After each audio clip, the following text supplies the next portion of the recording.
आरिफ साहब, उस बेटी की तस्वीर आंख से जाती नहीं है। 6 दिन पहले शादी हुई थी, हाथ में चूड़ा था और अपने पति के शव के पास बैठी है। सिर्फ इसलिए वो हिंदू थी। उसके पति का धर्म पूछा और सिर में पॉइंट ब्लैंक रेंज से गोली मार दी। लोग पूछ रहे हैं क्या यही इस्लाम है? जो कुछ भी पहलगाम में हुआ है वो इतना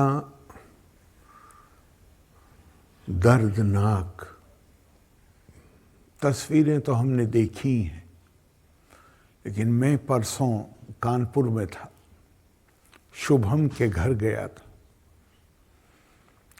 उसकी शादी अभी 1.5-2 महीने पहले हुई थी। उसकी पत्नी, उसकी माँ, उसके बाप, उसके परिवार, उसके पत्नी के घर वाले, कुल मिला के अपने ऊपर भी काबू रखना मुश्किल हो जाता है।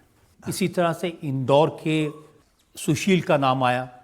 सबसे कहा कलमा पढ़ो, अगर कलमा नहीं पढ़ सकते तो सिर में पॉइंट ब्लैंक रेंज से गोली मार दी। अगर वो ये ना पूछते कि कलमा पढ़ सकते हो, तुम हिंदू हो, मुस्लिम हो, अगर ये ना पूछते तो मुझे बड़ा आश्चर्य होता, क्योंकि उनकी अब स्ट्रेटजी ये नहीं है, वो ये नहीं, उन्हें ये अब गलतफहमी नहीं है कि वो लड़ाई में भारत से जीत सकते हैं।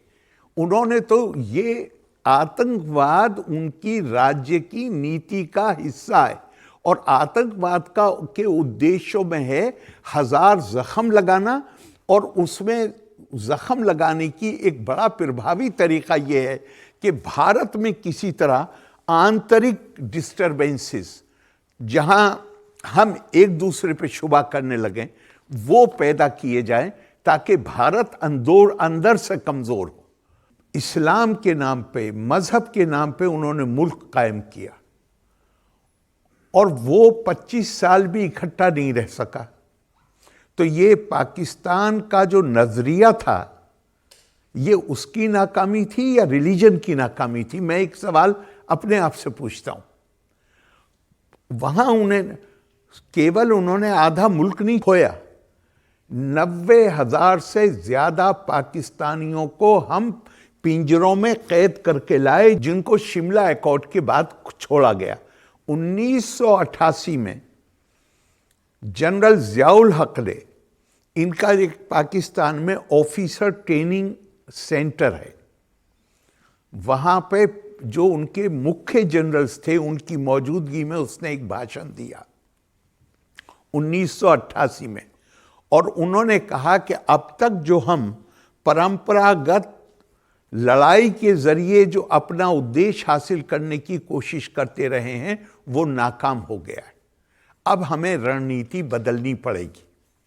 और मैं आपको ये बिल्कुल इंटरनेट पे अवेलेबल है, आप कहीं से भी निकाल सकते हैं, जियाउल हक की स्पीच।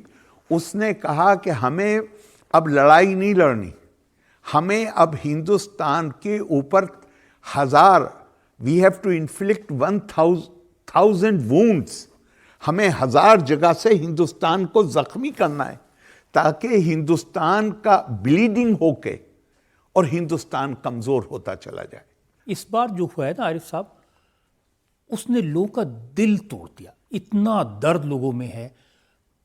वो जो 26 लोग मारे गए हैं उनमें से 16 लोग ऐसे हैं कम से कम जिनकी पैंट उतरवाकर चेक किया गया कि वो हिंदू है या मुसलमान। मैं मतलब उसमें कोई डाउट ही नहीं। मैंने तो पहले ही कहा कि अगर वो हरकतें ना करें, भाई ये मुल्क, मौलाना आजाद ने एक बात कही थी जब वो भारत के विभाजन का विरोध कर रहे थे, तब उन्होंने एक बात कही थी कि याद रखना कि जो चीज नफरत की बुनियाद पर कायम होगी, तुम नफरत फैला के पाकिस्तान बनाने की मांग कर रहे हो, वो मुल्क तभी तक बना रहेगा जब तक वहां नफरत बनी रहेगी।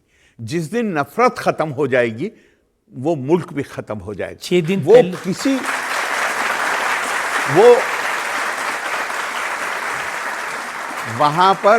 वहां पर क्रेडिबल इंस्टीट्यूशन जिनकी विश्वसनीयता हो, वो वहां की सरकार नहीं।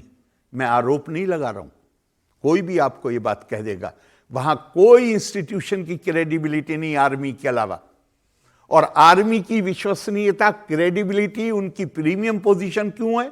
क्योंकि उन्होंने लोगों के दिमाग में बिठा दिया है कि भारत से तुम्हें खतरा है। आज की तारीख में गौर करिए जरा, 25 साल के अंदर टू नेशन थ्योरी, दो राष्ट्र का जो उन्होंने सिद्धांत दिया था वो फेल हो गया, बांग्लादेश अलग हो गया। लेकिन कैसी बेशर्मी है कि अभी शायद 20 दिन हुए हों, महीना भर हुआ 6 हो, दिन पहले ये जो इंसिडेंट हुआ से 6 दिन पहले जनरल मुनीर ने जो 6 कहा, दिन पहले, तो इसका मतलब कुल 15 दिन हुआ।